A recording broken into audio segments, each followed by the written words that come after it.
My God, I tell you, this is fucking beautiful.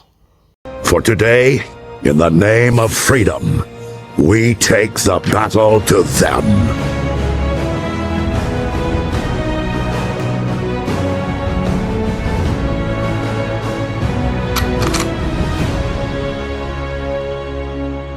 Ladies and gentlemen, the finale of The Penguin has just released, and I just finished watching it maybe about 6 minutes ago.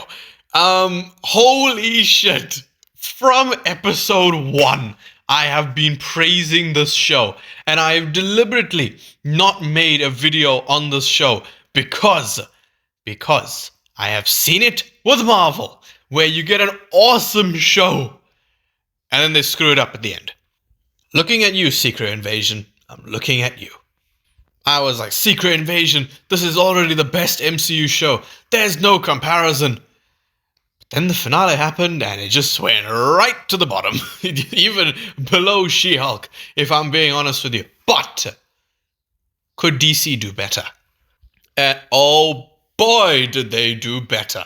The pilot episode of this show was phenomenal. Of course, it picks up immediately where the Batman left off. And, I did a spoiler review of the Batman, immediately after it came out. But I was rather negative towards it. I'm still not a huge fan of the movie itself. I just think the movie is way too long for what it is, which is essentially a whodunit. Well, not a whodunit, but like catching a killer. The movie did not need to be nearly 3 hours long. But a standout character from that movie was, of course, Colin Farrell as the Penguin. And he only had maybe about 3 scenes, but he really just stole the show. He was funny, and you could tell that there is potential there for him to even be better than Danny DeVito's Penguin. Of course, Danny DeVito's Penguin will always be more fun. I will always appreciate those Tim Burton villains. But this, of course, is a more grounded, realistic version of the Penguin, which is what this Batman universe is going to go for. Speaking of things being grounded, I was not a fan of the announcement that his name was going to be changed from Oswald Cobblepot to Oswald Cobb. And I thought it was just Matt Reeves saying that, or whoever it was, I think it was Matt Reeves, saying that. And then you get to basically the opening scene of the pilot episode where he meets Alberto Falcone. And, well, not meets, but he meets with him unintentionally. And Alberto calls him Oswald Cobb. And I was pissed because, of course, the name Oswald Cobblepot is just so iconic. Until I learned that Cobblepot is more of a rich family name. And, of course, in the Penguin, this Oswald is very much the opposite of that. He did not come from money like, Danny DeVito's one. And, maybe coming from money is not the correct term because as rich as his parents were, they just chucked him in the sewers.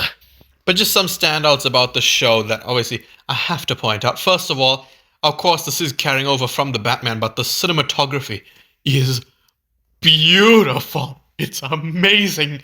The shots, the camera work, the way that they use certain lighting, it's just fantastic. I love it. I love it. I love it. I love it.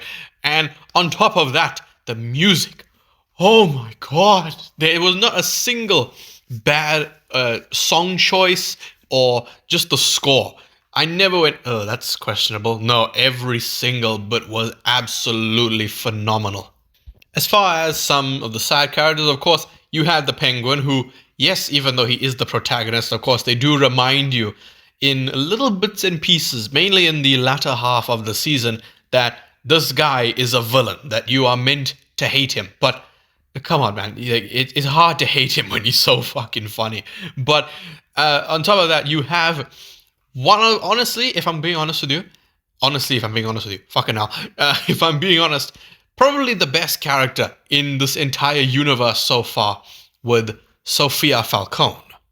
She is amazing. And honestly, I would say steals the show from Oz in most of the episodes. She is absolutely fantastic.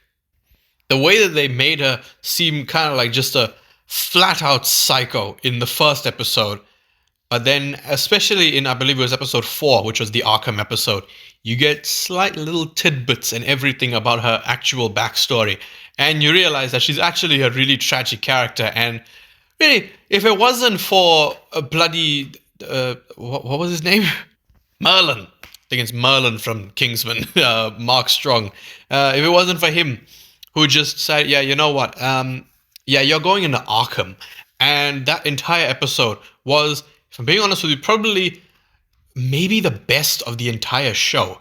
And oh my God, it was just fantastic because it was mainly the Sophia episode. Of course, you got a little bit of Oz thrown in there, but even for a show called The Penguin, I didn't mind not being with the Penguin. Victor, I thought, was an interesting character. Of course, he is meant to be kind of Oz's version of Robin. And let's be honest, after like episode 2, a lot of people were thinking that he is going to get killed in the last episode. And, you know, everything with Sophia and all that happened. And I was like, all right, you know, Victor actually made it. And then that happened. What the fuck, Oz? I thought you would at least do it mercifully. I thought that you would at least shoot him. Why the fuck did you have to choke him out? Oh my God. And the way that they kind of bring that back to the first episode when, you know, Oz like, give me your ID. Victor. And then, of course, the ID just sinks in the water. And my God, it was a horrible scene, but it was horrible and amazing.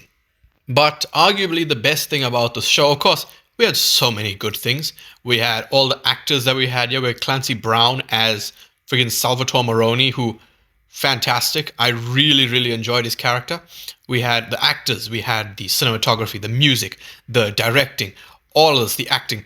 But there was one thing about this show which was so important, and I'm glad that this happened, is there was not a single filler episode.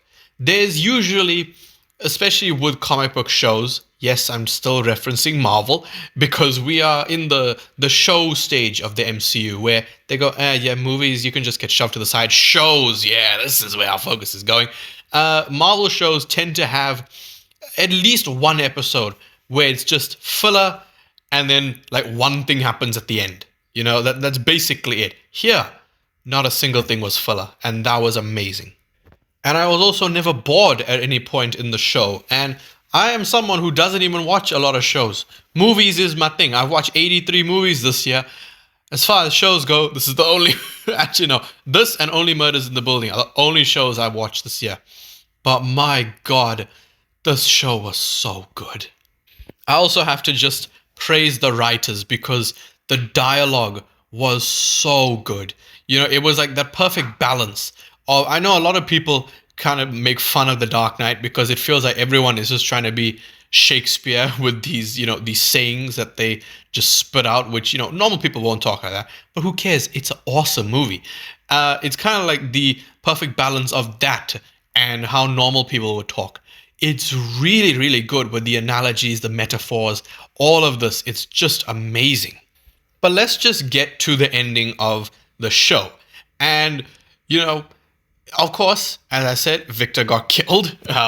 Really unfortunate, especially considering that he's the one who saved Oz, because they killed Zane again. Like, I don't know the actor's name, and I feel really bad because I keep calling him Zane. The guy that played Mr. Zhao in this movie, he also had a cameo in Birds of Prey, another DC project, but I keep calling him Zane because he played Zane from Casey Undercover, and he was a criminal there as well. But yeah, they killed him off, and Victor saved him, and then Victor got killed. But it's with Sophia that the ending is really interesting, because Sophia is now in Arkham, and she knows that she has a half-sister, of course, Selina Kyle. And I didn't even put that together, by the way. First of all, I don't really care about Zoe Kravitz's version of Selina Kyle. She's just there, you know. I mean, Michelle Pfeiffer will always be Catwoman. But she is in Arkham, of course, where her story essentially started.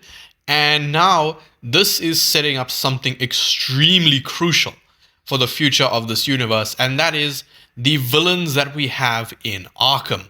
We have Sophia Falcone, we have the Riddler, we have the Joker. It is insane already, the roster that we have. And it's just gonna get bigger because the Batman, this whole thing, they're doing something which I am such a massive fan of, and that is when they keep the villain alive. Because it is sickening how many times they just kill off the villain. And if the villain does live, it's like, the hero forgave them, and now they're best friends.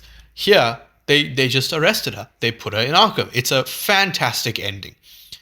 And I really hope that they keep doing this with the Batman villains. Maybe kill like one, like Mr. Freeze.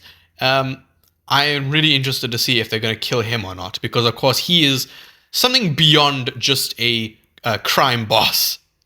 I know there were like rumors of like an Arkham series or an Arkham spin-off or something like that, but I don't believe that happened. I think that got cancelled or something like that.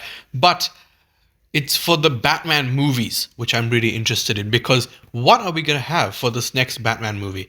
Are we going to have him friggin' visit Arkham and we're going to just see all these characters? I doubt it. I assume what they're going to do is do what they did with the deleted scene of the Batman and treat Joker as kind of the Hannibal Lecter of this universe, where Batman just kind of goes to him and is like, so what's his motive? I don't know why I did that voice. That's not what Robert Pattinson's Batman sounds like. But yeah, I'm really, really interested to see what's going to happen there, because they're actually doing something with Arkham, and I'm so happy about that. Because, we've had a lot of iterations of Batman. Hell, this is like the 7th one or something like that. But we never really get to see Arkham because, Michael Keaton's Batman, Arkham wasn't even a thing. You get to Christian Bale's Batman. Yes, it is mentioned, but I don't think we ever actually see it. You get to Ben Affleck's Batman. I don't actually remember. Actually, no, I think we do see in maybe Suicide Squad or something like that. We see, Harley and all of that. But yeah, we never really get to see Arkham. So this is really where this universe is going to benefit. And of course, we just have to acknowledge that amazing ending shot, it's literally a split-second thing of the bat signal going up in the sky. Oh my God. I literally, oh shit, that's literally what I did. I was so happy. And, speaking of that entire thing there, I'm surprised that Oz didn't kill his mother. I'm really genuinely surprised by it. Because I believe it was like episode 6 or something. Well, of course, she was referring to something completely differently, not a vegetative state. But she said, if my mind goes before my body's ready, you gotta promise, to kill me. And Oz was like, yeah, I'll do it, ma. But now she is in arguably a worse state. And Oz is like, I know, it's beautiful. And he's just leaving her.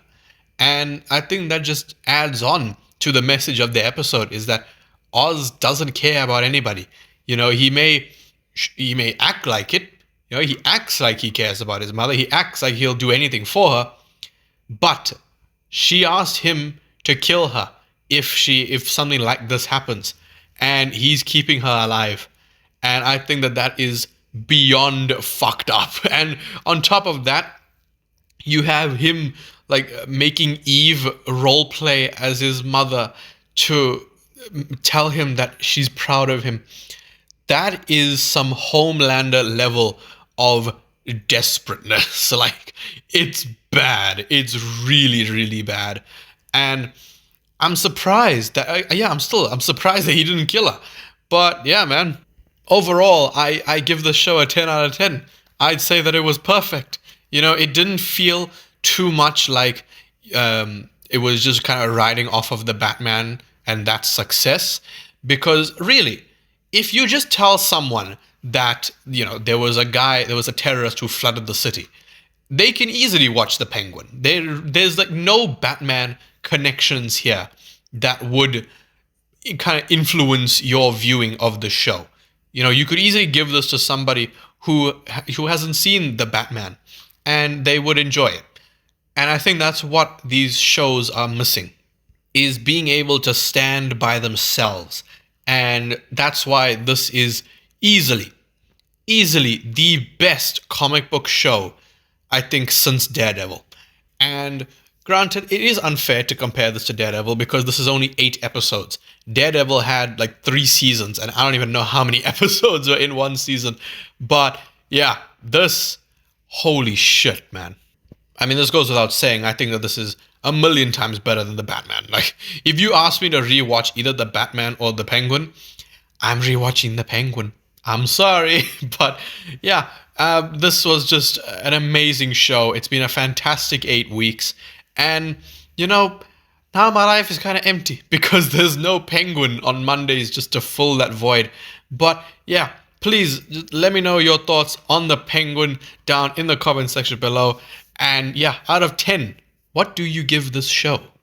And also, how do you think this is going to connect with the Batman franchise? Not necessarily the next Batman, maybe the Batman Part 3. Anything and everything, please let me know in the comment section below. If you did enjoy this video, then please leave a like, subscribe, and goodbye. God, that voice is fun to do.